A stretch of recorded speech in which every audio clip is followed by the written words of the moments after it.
good morning, good afternoon, good evening. I'm saying that because I'd like to welcome not only our participants in this room, in the World Economic Forum headquarters in Switzerland, but also our online audience, as this session, Future of Work, Health and Care, is broadcast live.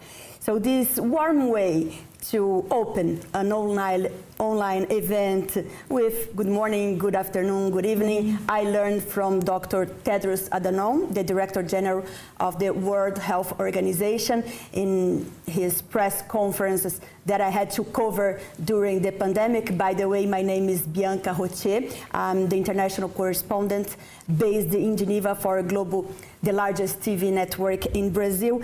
And it's impossible to talk about our subject today without remembering the pandemic, this COVID health crisis. We all know, at least we have an idea about how hard it was for the healthcare workers to deal with this crisis.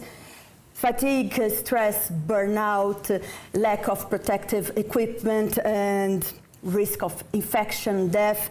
But the situation was already very complicated even before that, and the pandemic just highlighted the challenges. We are talking about a sector undervalued and underfunded. In high-income countries, workers are quitting because of different reasons, including low payout. As we see, for example, here in Switzerland, workers from low and middle income countries migrate searching better conditions, and at the end, there is a dangerous global shortage of workers. To better understand the challenges and think about the possible solutions, we have here Ricardo Batista Leite, medical doctor and member of the Portuguese Parliament, where he sits on the Health Committee. Thanks.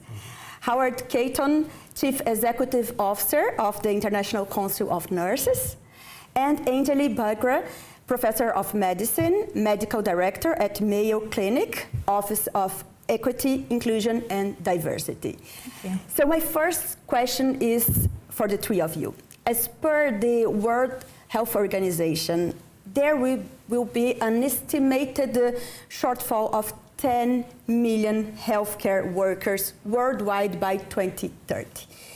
How to attract and retain workforce? I would like if you could give a first perspective, each one of you. You can start, Ricardo. Well, thank you, Bianca, and I'd like to greet my colleagues here on the panel also, and everyone watching us here and at home.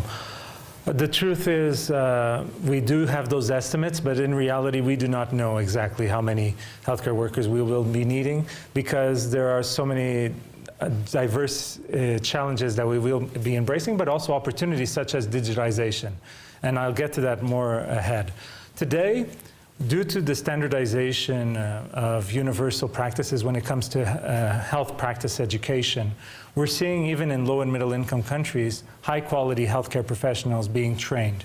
While this is leading to a situation due to the lack of healthcare professionals across the world, that richer countries are attracting many of those healthcare workers to their own countries. So we're seeing a transition from the public sector, many to the private sector, because the public sector is unable to pay what people are expecting. And many of those in the private sector or in the public sector are leaving the country, so going from domestic to international careers because they have better opportunities elsewhere. So in reality... I see a lot of Portuguese here in Switzerland. Sadly, from my country, we export more nurses than we train in our own countries. I can tell you between 2015 and 2022, we had 13,000 nurses that were trained and got into our nursing association, and 15,000 actually left the country. So it's actually a negative. We have a deficit, and so that's Portugal, which is in the European Union. If you go to other low and middle income countries, you can see the tremendous impact and the risks in terms of the gap, and that can be created and enlarged. We also have an issue where we don't have much data when it comes to the specialization of this healthcare workforce. So we talk about doctors, nurses, pharmacists, but in detail, we're missing a lot of the data. But most importantly, you mentioned the pandemic, Bianca, which is of course impossible to ignore. the expectations of healthcare workers have changed dramatically. The idea of a balanced personal life is put top of the list for many healthcare workers after the pandemic. And we see that in many countries where healthcare workers were treated as heroes, you know, we're barely through the pandemic and people already forgotten the role that healthcare workers played in the front line of the battle against COVID-19, and that leads to a sense of sometimes of despair, of lack of acknowledgement. And so I would say that we need to address this challenge by listening to the healthcare workers. We can't continue doing what we've done until now, which is a top-down approach. From governments telling the healthcare workers what they're going to provide, we need to listen to healthcare workers. What do healthcare workers expect to work within the organization? Is it a balanced personal life, opportunities in terms of research and lifelong learning and so forth? And digitalization is also an opportunity here. Not to, just to leave this comment, not to make healthcare less humane, but exactly the opposite, so that nurses, doctors, pharmacists, and other healthcare workers have more time to be with the patient, to have more connection with the patient from a human perspective, and we can leave those repetitive, basic tasks to machines. So in a way, we need to task shift to machines and make sure that humans are left with more time to take care of other humans. I hope we have more time to go in detail to this topic. Howard, your view, and you are representing millions of nurses, so... Well, firstly, to say, as a nurse, to be part of an economic and growth summit, I'm very pleased that our voice is here and is being heard. The 10 million figure, I think it's worse. Before the pandemic, we know that we had a shortage of 6 million nurses worldwide. It was work that we did with the World Health Organization. We have an ageing nursing workforce. That's about another 4 million nurses. And the impact of the pandemic, the huge toll, the physical and the mental health toll as well.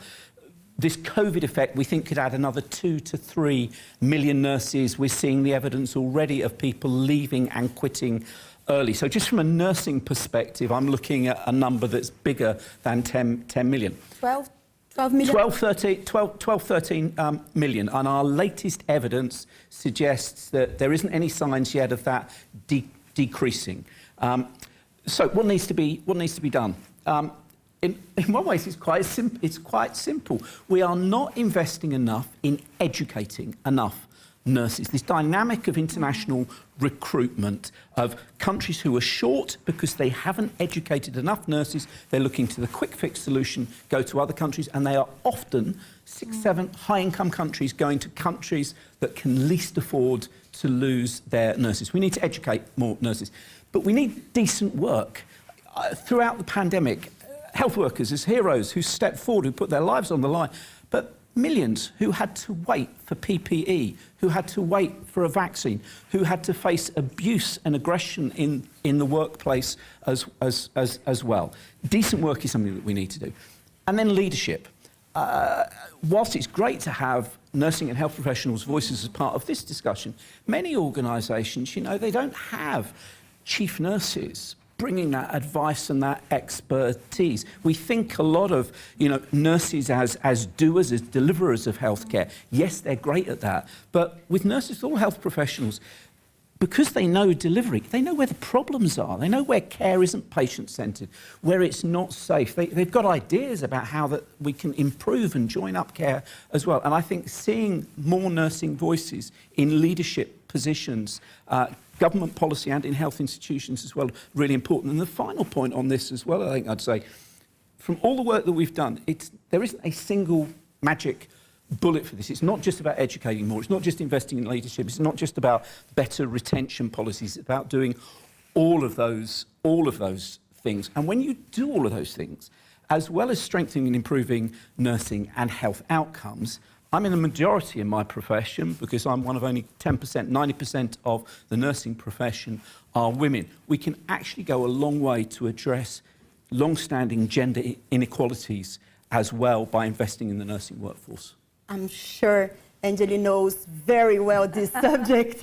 Please, your view. Yes. Well, first of all, thanks to my co-panelists. I'm just going to build a little bit on, you know, what both of you have already shared before. The fact is we are in a state of deficit. And we had this prior to the pandemic, and now we pulled back the sheets and it's magnified. And we also know that we cannot recruit from a deficit for an ever-increasing demand within healthcare. So fundamentally, I'm just gonna break it down for the future workforce, the two big areas where I feel the emphasis is, whether it's physicians, nurses, allied health administrators, we've got to create a better work experience. And the second big pocket I see is value proposition, because I know, and let's talk about the second bucket first, since we're on the topic of equity, well-being, resilient systems. You know, I think it's time that we prioritize the humane nature of our culture. We've got to infuse the healthcare culture with joy, with focus on humanity. And for that, we need leadership, we need commitment. At Mayo, for example, you know, we have a big group, we work on our culture proactively, not just reactively. We want to be ready, so we have a future back approach of how do we want our culture to evolve. Because we know at any given day, we can have strategy, but culture will eat strategy any day if we are not careful about how, as leaders, as healthcare providers, as other industries collaborating with healthcare providers, we are building the narrative for the value proposition. We know that this is the field where we have the immense potential to impact communities across the globe, health of communities across the globe. And I think fundamentally that's powerful. Having that capability of making a big difference with the lens of equity, well-being, joy, resilient healthcare systems is powerful. The second thing, which I said, was work experience. Now we know that the workforce of 2030 is going to look very different. We heard this morning, 23% of the jobs are going to go away due to digitization. So we cannot recruit a future workforce that is not upskilled. I think fundamentally healthcare has relied heavily in the past on a physical pipeline model for healthcare delivery. And at Mayo, we are pushing that to a platform model where there's seamless integration of physical, digital healthcare provision. And what do we need to do for that? We need to get the workforce ready. We need to get them skilled. I think for the incoming students and learners, there's a lot of potential where we skill them in a way that they feel confident and competent with these changing landscapes.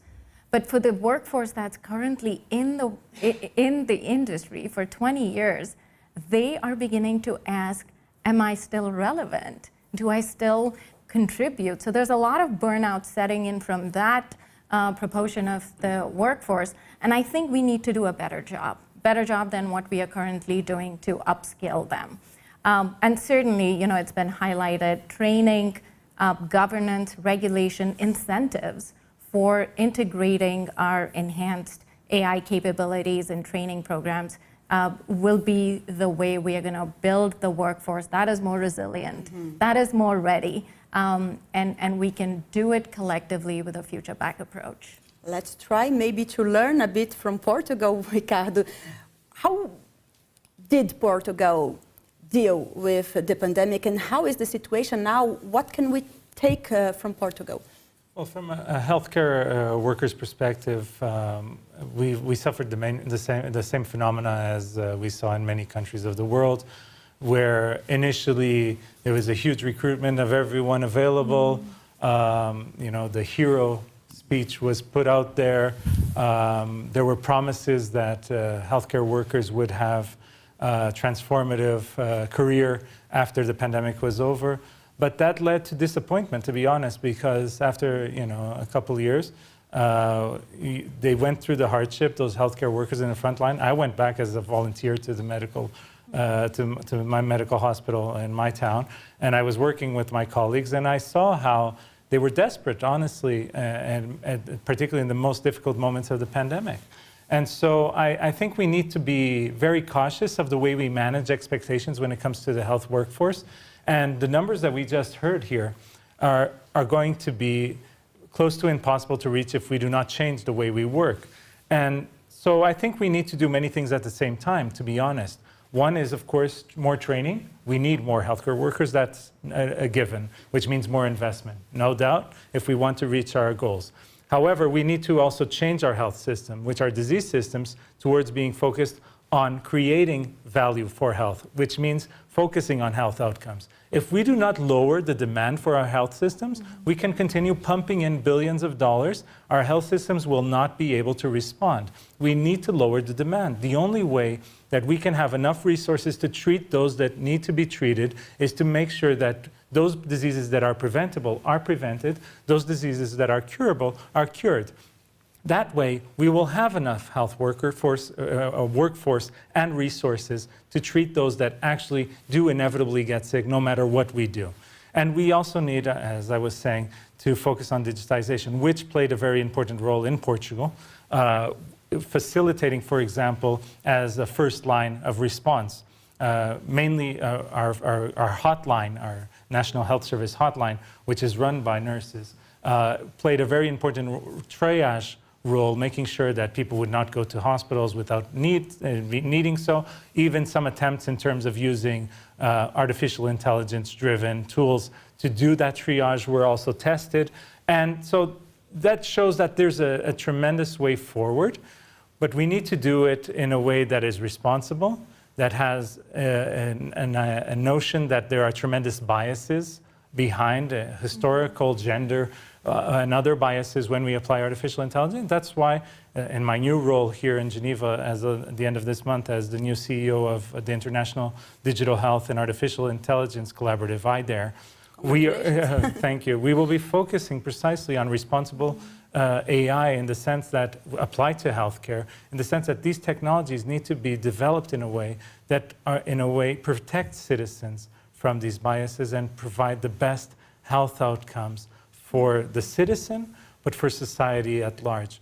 By doing so, as I said at the beginning, we will be freeing time for compassionate care, for the human connection. And there's an amazing book called Compassionomics that actually measures the outcomes related to compassion. And patients that are treated in a compassionate way actually get better health outcomes. And so incorporating that within a digital ecosystem, but also a larger health ecosystem or well-being ecosystem, delivers better results. And that then leads to less need for human talent that can be released in a way for those that will need them. Okay, good point. Howard, yesterday nurses went on a strike, I think in around half of England's hospitals, right? So even a country that is extremely proud of its public health system, the NHS, is suffering. How to address this dissatisfaction, not only of nurses, but also of doctors, especially young doctors?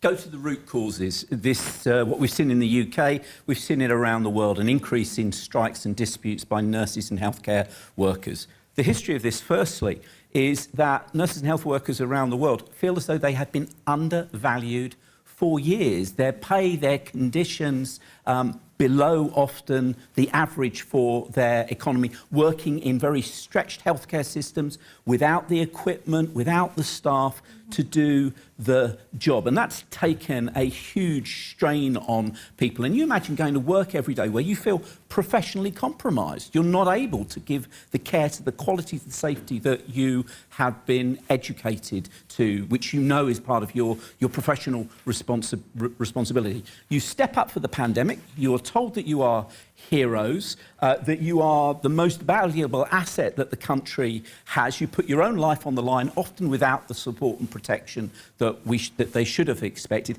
And then afterwards, when it comes down to a pay, well, all of a sudden, no, we can't afford. We've got a cost of living crisis. You'll drive inflation. All of these factors have come together to see this anger. But also, and this is really, I think, important, that at the centre of improving the pay, the conditions for nurses around the world, they're making this absolutely a case about patient safety. When we do not have enough people educated professionally, we know that the risks to patient of greater harm increase. We know around the world that the number of healthcare workers in different countries and different regions is related to mortality.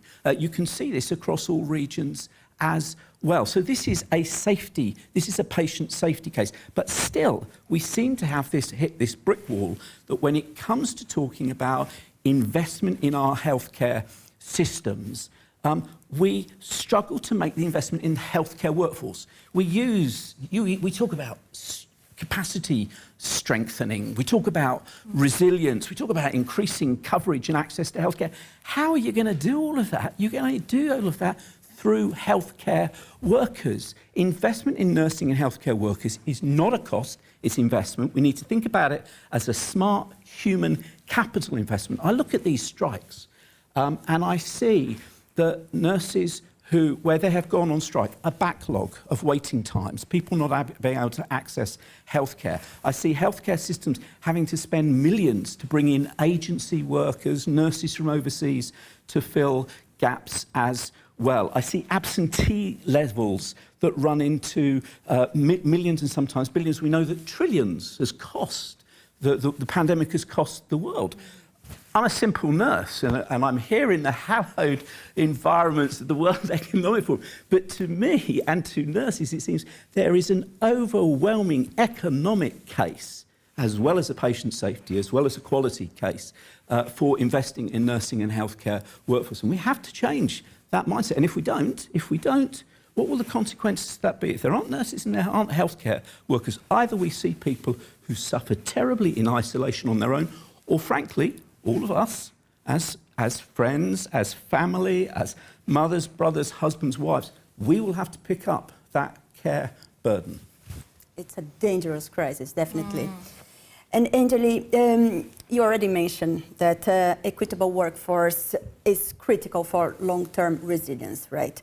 How to ensure this diversity, this inclusion in the system? Yeah, well, thank you, Bianca. I'm going to build on what, Howard sort of sowed the seeds for. Fundamentally, equity, inclusion, and diversity is an investment. It is not a cost, it is an investment, and we are morally responsible for this. For this to be successful, I think two fundamental approaches are it needs to be authentic, not tokenism, and we need to hold ourselves accountable. And two broad categories where I feel we can gain a lot of traction. First is commitment from the top leadership. I think that's very essential for these initiatives to have the appropriate visibility, have the appropriate resourcing, have the appropriate strategic alignment with the rest of the strategy of the organization, because this is not a satellite of a planet sitting somewhere where stuff is happening. So fundamentally, having that leadership commitment from the top to the bottom and all the way around, I think is absolutely necessary for these initiatives to be meaningful and to drive the impact that we want them to. Second thing with leadership commitment is accountability, because empty commitments don't lead to impact or don't lead to change. And one way at Mayo Clinic, for example, we do this is back in the pandemic when, I think it became abundantly clear that we cannot rely on iterative, small programs. We need a transformational shift in how we look at equity, inclusion, and diversity in healthcare. And so we made a commitment from our board of $100 million towards racism and really fostering anti-racism. And we have accountability metrics at all leadership levels across our structures to do this. Second, I would say, in addition to leadership, is strategy and organizational structure, where DEI is not the right thing to do for the organization. It's absolutely the only thing to do for the organization. In other words, it is really knit into the fabric of the organization, and it's not a separate business unit. So just to give you an example of how that would happen in healthcare. So for example, we have 3 shields at Mayo Clinic. One is the clinical practice shield facing patients. The other is research, where we focus on research, transformation, and development, and finally education. So an example of how this is knit into the patient-facing side is our digital and virtual platforms, where we will get into the patient's homes, no matter where they are. So through our enhanced digital capabilities, we are able to reach patients. So we are increasing access to care and equity to care.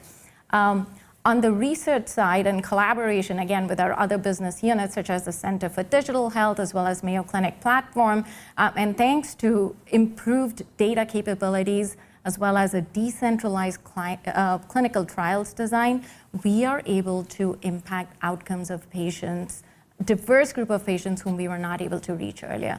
And finally, in education and training, there is a lot of partnership in this work. So we work with higher education, with community organizations in building pathway and pipeline programs. So we get that diverse workforce that looks like the patients that we care for. And this is the beginning. We've got to then nurture this workforce, this diverse workforce that we get in. So a lot of policy, structural change, supporting our workforce. Howard already mentioned that. One example is through ERGs. At Mayo Clinic, we have greater than 35 employee resource groups with over 10,000 members enrolled in these resource groups. So empowering the workforce through a lens of equity, as well as empowering our patients through a lens of equity. That's what it takes. I think we have time to open the floor to one quick question. Who wants to take advantage of this opportunity and ask? Ask. We have here. You've talked a lot about the challenges facing the healthcare workforce, but I haven't heard much on behavioral health and the real emotional pressures that the healthcare workforce is facing. In the US, upwards of 400 clinicians die by suicide every year. I'd love your thoughts on strategies that we should be thinking more about to address the mental health crisis facing the healthcare workforce. We have 1 minute for this, this answer.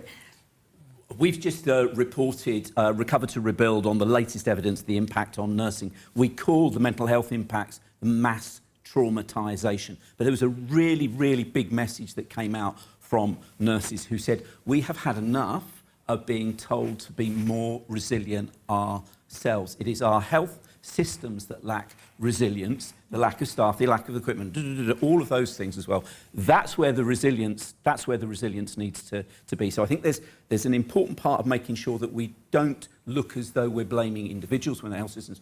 But in terms of individuals, I think there's a whole important piece around the culture that people, this sometimes the competitive nature of health organisation, the heroic nature, that if you speak out because you're not coping, or if you see a problem within a healthcare system, it can look as though you're being disloyal to the organisation that you work for as well. And the modelling of that behaviour for senior leaders to talk about their mental health, their ups and their downs, and not to penalise people to do that, but to support and encourage that sort of culture, I think would go an awful long way to help with those issues.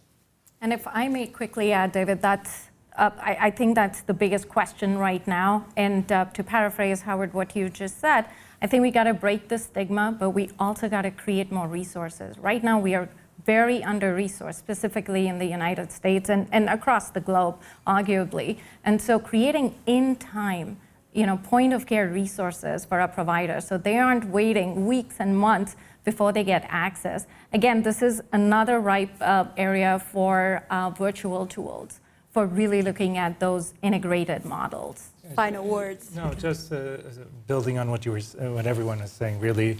The few countries and health systems that actually have been collecting data have been focusing on patient-reported outcomes and so forth. What we need, the PROMs, we need the HCROMs, the healthcare workforce outcome measurements, and doing that in a systematic way so that we know in real time what is the sentiment of healthcare workers, so that we can act, and actually using tools as artificial intelligence to even predict potential sources of tension and of breakdown, so we can act preventively, so that we're not just reacting to these mental health challenges that health systems are now facing and that have come to light with the pandemic, although they were always there, but not given enough attention. And so hopefully something good can come out of the pandemic, which is that finally we are discussing this important topic. So I think it was a very important question. Thank you. Yeah.